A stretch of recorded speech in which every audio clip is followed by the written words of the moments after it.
საქართველოს დროშის სფერებში ცაში მშვიდობის ნიშნად ასობით ბუშტი გაუშვეს. საქართველოს გორგასლის პირველი ხარისხისა და ბრწყინვალების ახალი ორდენოსნები ხავს. დღეს ეს ჯილდო საზოგადოებისათვის ცნობილ და უცნობ სახეებს გადასცეს. პრეზიდენტ მორჩეულები აღლუმის გახსნამდე დააჯილდოვა, ვინ მიიღო და რა დამსახურებისათვის ორდენები ნახეთ ეკოს ოსელიას სიუჟეტში. ნინო ანანიაშვილი ერთ-ერთი იმ ადგანია, ვისაც დღეს მრავალწლიანი მოღვაწეობა განსაკუთრებულად დაუფასდა. საბალეტო სკოლის აღორძინებისთვის და საქართველოს წარმოჩენისთვის მთელს მსოფლიოში პრიმა ბალერინა დღევანდელ საზეიმო აღლუმზე ბრწყინვალების საპრეზიდენტო ორდენით დაჯილდოვდა. ნინო ანანიაშვილი ქართული საბალეტო სკოლის აღორძინებისათვის და საქართველოს წარმოჩენებისათვის მთელ მსოფლიოში. დღეს ვიჯექი და ნამდვილად ემოციური დღე არის. ბედნიერი ვარ, რომ თავისუფალ საქართველოში ასეთ დღეს ვზეიმობთ. 21 წელს უკვე დავკარგეთ ერთხელ დამოუკიდებლობა. მე აღარ მინდა რომ ჩვენ კიდე დავკარგოთ ეს. მე მინდა რომ ჩემი ქვეყანა სულ იყოს დამოუკიდებელი. საქართველოს დამოუკიდებლობის დღეს საქართველოს წარმოჩენისთვის მთელს მსოფლიოში ასევე ბრწყინვალების საპრეზიდენტო ორდენი დააჯილდოვეს ნინო და ილიკო სუხიშვილები. ნინო სუხიშვილი ამბობს, რომ მისი გვარი და მისი წინაპრები ქვეყანას მართლაც მრავალი წელი ემსახურებოდნენ. დღეს დიდ ქართულ საქმეს მესამე თაობის სუხიშვილები აგრძელებენ. ჯილდო კი მისთვის განსაკუთრებულად საპატიოა. მე ყოველთვის მთელი ჩემი ცხოვრება ჩემ ქვეყანას ვემსახურები და უკვე მესამე თაობა ვარ, ვისაც საქართველოს სახელი გააქვს საზღვრებს გარეთ.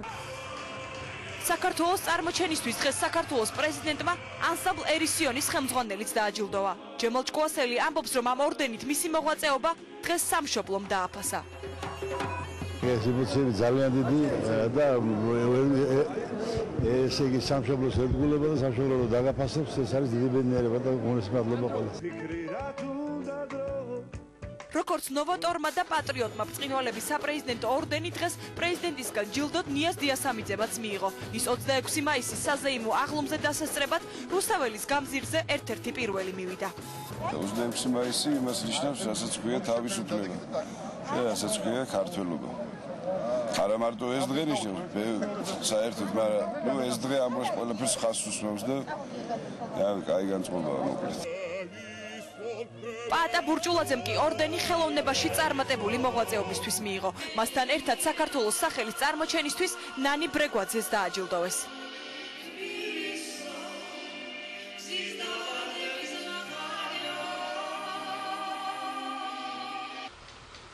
ხელოვანებთან ერთად დღეს ბრწყინვალების ორდენით სახელმწიფო მოხელეები ქვეყნის აღმშენებლობისთვის დააჯილდოვეს. მაგალითად, საგზაო დეპარტამენტის ხელმძღვანელმა რამაზ ნიკოლაიშვილმა პრეზიდენტისგან ჯილდო ქართული სახელმწიფოებრიობის აღმშენებლობის საქმეში წარმატებული საქმიანობისთვის მიიღო. ორმაგაც ასიამოვნოა ის, რომ დღეს საკმაოდ მაღალი ჯილდო მივიღე ჩემი ქვეყნის პრეზიდენტისგან. ეს თავისთავად ჩემ პასუხისმგებლობას ერთიორად აორმაგებს ამ ყველაფერს. იგივე დამსახურებისთვის გადაეცა ბრწყინვალების ორდენი რკინიგზის დეპარტამენტის ხელმძღვანელს. ირაკლი ეზუგბაია ამბობს, რომ ჯილდო მისთვის დიდ პატივთან ერთად დიდი სტიმულია. ძალიან დიდი პატივია და ამასთან ერთად ძალიან დიდი სტიმულია მომავალი საქმიანობისთვის. ის ყველაზე რთულ დროს საქართველოს მთავრობას ხელმძღვანელობდა. ქართულ ბიზნესში კი ნოვატორია. ამ მოტივით ლადო გურგენიძეს დღეს მიხეილ სააკაშვილმა ბრწყინვალების ორდენი გადასცა.